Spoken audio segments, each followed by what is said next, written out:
Here I am to worship, here I am to bow down, here I am to say that you're my God. You're altogether lovely, altogether worthy. 4월 27일 화요일 아침입니다. 오늘 또 말씀과 기도 가운데 거룩한 리듬으로 살아가시는 우리 푸르명교회 식구들 되시기 바랍니다. 우리 함께 주 없이 살 수 없네 찬양하고 말씀 나누도록 하겠습니다. 주 없이 살 수 없네 죄인의 구주여 그 귀한 보배 피로 날 구속하소서 구주의 사랑으로 흘리신 보혈이 내 소망 나의 위로 내 영광 됩니다. 주 없이 살 수 없네 나 혼자 못 서리 힘없고 부족하며 지혜도 없도다 내 주는 나의 생명 또 나의 힘이라 주님을 의지하여 지혜를 얻으리. 아멘. 참 좋아하는 찬양인데요. 특별히 2절에 내 주는 나의 생명 또 나의 힘이라 이 가사가 참 좋은 것 같습니다. 오늘도 예수님이 우리의 생명 되시고 힘이 되시기를 간절히 바랍니다. 하나님 말씀은 출애굽기 10장 1절부터 11절입니다. 제가 봉독해 드리도록 하겠습니다. 여호와께서 모세에게 이르시되 바로에게로 들어가라. 내가 그의 마음과 그의 신하들의 마음을 완강하게 함은 나의 표징을 그들 중에 보이기 위함이며 내게 내가 애굽에서 행한 일들 곧 내가 그들 가운데서 행한 표징을 내 아들과 내 자손의 귀에 전하기 위함이라. 너희는 내가 여호와인 줄을 알리라.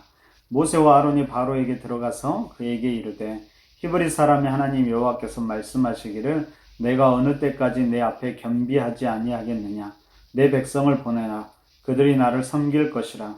내가 만일 내 백성 보내기를 거절하면 내일 내가 메뚜기를 내 경내에 들어가게 하리니 메뚜기가 지면을 덮어서 사람이 볼 수 없을 것이라.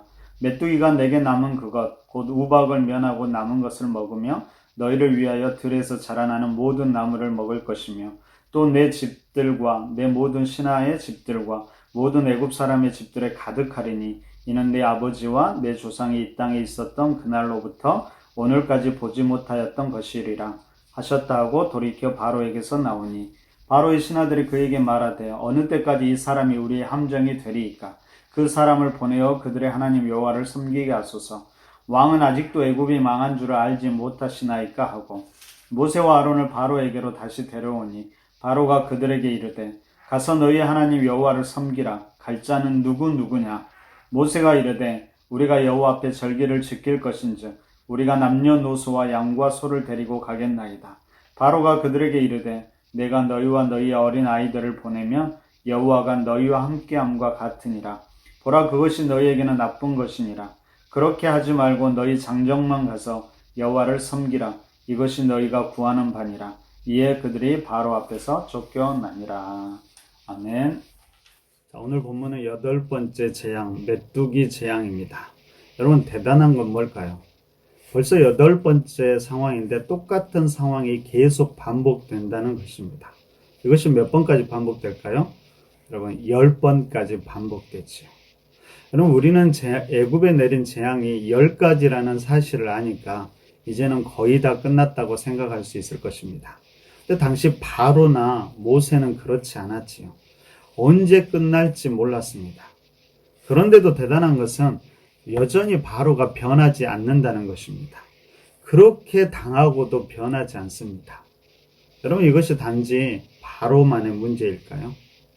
아닐 겁니다. 이것이 바로 인간이 가진 완악함이고요. 어쩌면 우리가 가진 완악함이라는 사실을 우리가 깨달을 수 있으면 좋겠습니다. 자, 오늘 본문 3절을 보십시오. 이렇게 이야기합니다. 모세와 아론이 바로에게 들어가서 그에게 이르되 히브리 사람의 하나님 여호와께서 말씀하시기를 내가 어느 때까지 내 앞에 겸비하지 아니하겠느냐. 내 백성을 보내라. 그들이 나를 섬길 것이라. 여러분, 여기서 겸비하다라는 것은 굴복하다, 겸손하다라는 말입니다. 그러니까 겸비하지 않다라는 것은 겸손하지 않다, 교만하다라는 말이지요. 여러분, 이것은 단순히 하나님을 믿지 않는 마음이 아닙니다. 오히려 대적하는 적극적인 태도를 말합니다. 어쩌면 쉬운 말로 그냥 이렇게 이야기할 수 있을 것 같습니다. 어쩌라고? 하나님이 살아계셔? 능력 있어? 어쩌라고? 이런 태도죠. 여러분, 그런데 결국 이런 태도가 여전히 재앙을 계속되게 하고 우리를 망하게 할 것입니다. 우리가 이 땅을 살아가면서 죄를 전혀 짓지 않으면 좋겠지만 우리는 그럴 수 없을 것입니다. 만약에 그렇다면 우리에게 중요한 것은 빨리 깨닫고 돌이키는 것이지요. 그것이 어쩌면 우리 이 땅에서 우리가 취할 수 있는 믿음인지도 모릅니다. 여러분, 버티지 말고 빨리 돌이킬 수 있기를 바랍니다. 자, 오늘 7절도 보십시오. 이렇게 이야기합니다. 바로의 신하들이 그에게 말하되 어느 때까지 이 사람이 우리 함정이 되리이까? 그 사람을 보내어 그들의 하나님 여호와를 섬기게 하소서. 왕은 아직도 애굽이 망한 줄을 알지 못하시나이까 하고. 여러분, 어느 때까지 바로를 향한 신하들의 원망입니다. 이제 그만 좀 하라는 말이지요. 여러분, 재미있는 것은 바로는 당시 애굽에서 신과 같은 존재였습니다. 근데 신하들이 그 바로에게 원망하고 이제는 여호와의 말을 따르라고 간청하고 있는 모습을 보게 됩니다. 여러분, 이제 그들은 진짜 신이 누구인지를 알게 된 것이지요. 바로가 아니라 하나님이 참 신이라는 것을 알았고 이제는 바로가 아니라 하나님을 두려워하게 된 것입니다. 여러분, 8절을 보십시오. 바로가 이렇게 이야기합니다. 모세와 아론을 바로에게로 다시 데려오니 바로가 그들에게 이르되 가서 너희 하나님 여호와를 섬기라.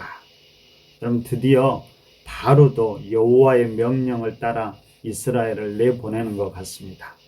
여러분, 사람의 말은 끝까지 들어봐야 합니다. 마지막에 바로가 이렇게 이야기하지요. 갈 자는 누구냐? 무슨 말일까요? 여러분, 너희를 보내겠다. 그러나 다 보낼 수는 없다. 갈 자를 선택하라는 말이지요. 여러분, 세상은 이처럼 위기에 봉착하면 타협을 시도해 옵니다. 좋은 게 좋다라고 이야기하고요. 너무 고집부리지 말고 서로 조금씩 양보하자라고 이야기하지요. 여러분, 이 말이 참 우리에게는 참 유혹으로 들려옵니다. 왜 그럴까요?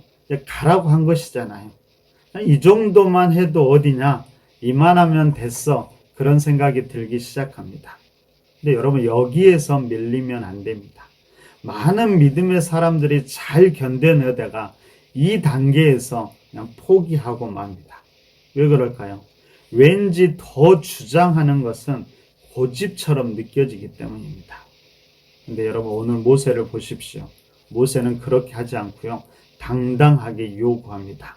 9절을 보세요. 이렇게 기록되어 있습니다. 모세가 이르되 우리가 여호와 앞에 절기를 지킬 것인즉 우리가 남녀노소와 양과 소를 데리고 가겠나이다. 우리가 남녀노소와 심지어 양과 소를 데리고 간다라고 말합니다. 조금도 양보할 수 없다라는 말이지요. 여러분, 생각해 보십시오. 만약 일부만 갔으면 어떻게 됐을까요? 여러분, 11절을 보면 바로의 진짜 속마음을 우리가 보게 됩니다. 자, 11절입니다. 그렇게 하지 말고 너희 장정만 가서 여호와를 섬기라. 이것이 너희가 구하는 바니라. 이에 그들이 바로 앞에서 쫓겨나니라. 여러분, 바로는 장정들만 가서 예배를 드리라고 말합니다. 여러분, 장정들만 가서 예배를 드렸으면 어떻게 될까요? 결국에는 다시 돌아와야만 하죠. 그러면 자녀들이, 부모들이 여기에 있는데 어딜 갈 수 있을까요? 바로의 속셈이 바로 여기에 있었습니다.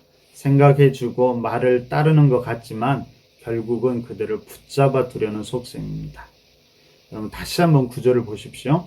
모세가 이르되 우리가 여호와 앞에 절기를 지킬 것인즉 우리가 남녀노소와 양과 소를 데리고 가겠나이다. 그럼 개역개정은 단순하게 남녀노소와 양과 소를 동일하게 진술하는 것처럼 보입니다. 여러분, 다른 번역본을 보면 이렇게 기록되어 있습니다. 어린아이와 노인들을 비롯하여 우리의 아들과 딸을 다 데리고 가야 하며. 그럼 모세가 특별히 강조하는 것은 아들들과 딸들, 우리의 자녀들, 다음 세대들을 강조하고 있습니다. 그래서 10절에서 바로도 이렇게 이야기합니다. 내가 너희와 너희의 어린아이들을 보내면 여호와가 너희와 함께함과 같으니라. 무슨 말일까요? 바로도 아이들을 놓아두고 장정들만 보내겠다라는 말이지요. 왜냐하면 장정들만 나가면 문제는 당대에 끝나게 됩니다. 근데 만약에 자녀들이 함께 나가면 이스라엘은 계속해서 애굽의 위협이 될 것입니다. 그래서 바로는 너희 장정들만 나가서 너희 때의 믿음을 끝내라는 말입니다. 그러면 이렇게 본다면 8번째 메뚜기 재앙의 핵심이 뭘까요? 그것은 바로 자녀들을 누가 차지할 것인가의 싸움입니다. 여러분, 사실 이것이 세상과의 영적인 싸움의 본질이고요. 이 싸움이 진짜 승패를 결정하게 됩니다. 자녀들을 누가 차지하느냐, 이 문제가 너무나 중요하다라는 문제입니다. 여러분, 우리는 자녀들을 세상으로부터 지켜내고 있을까요? 이 싸움에 최선을 다하고 있을까요? 많은 교회들이 1차 관심이 자녀들이 아니라 어른들입니다.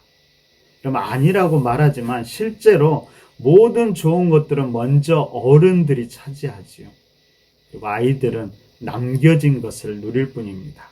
여러분, 장소도 그렇고요. 시간도, 장비도, 인력도 모두 그렇습니다. 결국 교회들이 어떻게 됐을까요?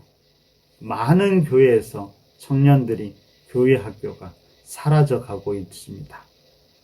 그럼 여러분, 우리 가정은 어떨까요? 믿는 부모들조차 자녀들에게 함부로 신앙에 대해서 이야기하기 힘든 시대가 되어버렸습니다. 예배를 강요하지 못합니다. 공부하느라 힘들고 직장 다니느라 힘들고, 그래서 일요일만큼이라도 푹 쉬라고 말합니다. 믿음이 없는 부모들이 그럴까요? 아니요. 믿음의 부모들이 그렇습니다. 그리고 이렇게 이야기하지요. 야, 기도는 내가 할 테니까 너는 열심히 공부해. 그리고 열심히 직장 다녀. 그리고 나중에 좋은 대학 가고 어느 정도 자리 잡히면 그때 열심히 해라. 근데 여러분, 그때 열심히 할까요? 그때 우리 자녀들이 세상 속에서 믿음의 자녀들로 잘 살아가게 될까요? 안타깝지만 그렇지 않더라고요. 여러분, 힘들어도 지금 열심히 하지 않으면 우리 자녀들은 그때는 더 안 하게 될 것입니다. 세상은 어떻게든 우리 자녀들을 계속해서 세상에 붙잡아 두려고 할 것입니다. 그러다가 메뚜기 떼가 애굽을 황폐시켰던 것처럼 어쩌면 애굽이 이제는 우리의 자녀들의 마음과 영혼을, 그리고 믿음을 황폐화시킬 것입니다. 여러분, 그런데 혹시 우리가 어쩌면은 자녀들보다 우리가 먼저 애굽의 발달된 문화와 제도 속에서 우리 자녀들을 남겨두기 원하는 것은 아닌지, 오히려 우리 자녀들이 그 속에서 적응하면서 잘 살기를 바라는 것은 아닌지 우리가 다시 한번 생각해 봤으면 좋겠습니다. 여러분, 우리가 진짜 원하는 것이 애굽인지 하나님인지 다시 한번 생각해 보시기 바랍니다. 기꺼이 우리 자녀들을 데리고 광야로 갈 수 있는 마음이, 그런 영적인 힘이 우리에게 있기를 소망합니다. 여러분, 물론 이것이 결코 쉬운 일은 아닙니다. 저도 아이들과 매일 큐티라도 하려고 하는데 이것조차도 참 쉽지 않더라고요. 이런저런 방해되는 환경이 너무나 많이 있습니다. 그럼 바쁘고요, 힘들고 피곤하고 그렇다고 자녀들이 잘 따라주는 것도 아닙니다. 여러분, 그래도 포기해서는 안 됩니다. 여러분, 생각해 보십시오. 어떤 일이든 그냥 되는 것은 하나도 없습니다. 어떤 방해와 어려움들, 심지어 영적인 방해와 어려움들, 육적인 방해와 어려움들이 여전히 계속됩니다. 그래도 그 어려움들을 이겨낼 때 어떤 일이 이루어질 수 있는 것이지요. 특별히 이 일을 위해서 우리가 함께 했으면 좋겠습니다. 서로가 바른 믿음의 길을 갈 수 있도록 격려하고 함께 기도해주는 그런 공동체가 되었으면 좋겠습니다. 지난 주일 전체 교사들이 처음으로 함께 모였습니다. 전체 교사라고 해도 5명, 6명 정도밖에 안 되고요. 전도사님, 그리고 이번에 새로 세운 우리 교육위원장님, 그리고 저까지 한 10명 정도밖에 안 됩니다. 그러면 여전히 교회 학교에 해결해야 할 문제도 많습니다. 아이들에게 공간도 필요하고요. 교사들도 더 필요합니다. 그래도 함께 모여서 격려하고 기도하니까 힘이 나는 것 같더라고요. 혼자가 아니라는 생각이 우리에게 힘을 주더라고요. 우리가 그런 존재들, 그런 공동체가 되었으면 좋겠습니다. 서로가 서로를 격려해주고 바른 믿음의 길을 갈 수 있도록 서로에게 힘이 되면 좋겠습니다. 그래서 여러분, 특별히 5월에는 우리 푸른나무 교회가 공동체의 달로 선포하고 함께 섬기면서 가려고 합니다. 여러분, 공동체를 전체적으로 살펴보아야겠지만 무엇보다도 우리 자녀들에게 관심과 사랑을 갖고 그들의 신앙을 바르게 세우기 위해서 우리가 함께 힘쓰고 기도하는 시간이 되었으면 좋겠습니다. 그래서 우리 자녀들이 우리 푸른나무 교회를 통해서 푸르고 푸른 그리스도의 나무로 자라갈 수 있기를 우리가 함께 소망했으면 좋겠습니다. 그 거룩한 걸음에, 그리고 거룩한 리듬으로 함께 동참하는 우리 푸른나무 교회 성도님들 되시기를 간절히 바랍니다. 우리 함께 기도하겠습니다. 여러분, 주신 말씀 생각하시면서요, 혹 우리가 하나님 앞에 잘못한 면이 있다라면 빨리 깨닫기를, 그리고 속히 우리가 돌이킬 수 있기를 그렇게 기도하십시오. 그리고 교회 학교를 위해서 기도해 주십시오. 말씀드린 것처럼 아이들이 예배드릴 공간이 필요하고요. 교사들도 더 필요합니다. 이 일을 위해서도 기도해 주시고요. 그리고 자녀들과 우리 자신을 위해서도 다시금 기도합시다. 애굽의 발달된 문화가 아니라 때로 광야의 길을 걸을지라도 하나님만 의지하는 그런 믿음의 사람들이 될 수 있도록, 우리 푸른나무 교회가 그런 공동체가 될 수 있도록 함께 기도해 주시기 바랍니다. 자, 이런 기도 제목 가지고 함께 기도하시고 오늘 또 거룩한 리듬으로 살아가시는 귀한 하루 되시길 바랍니다. 함께 기도하겠습니다.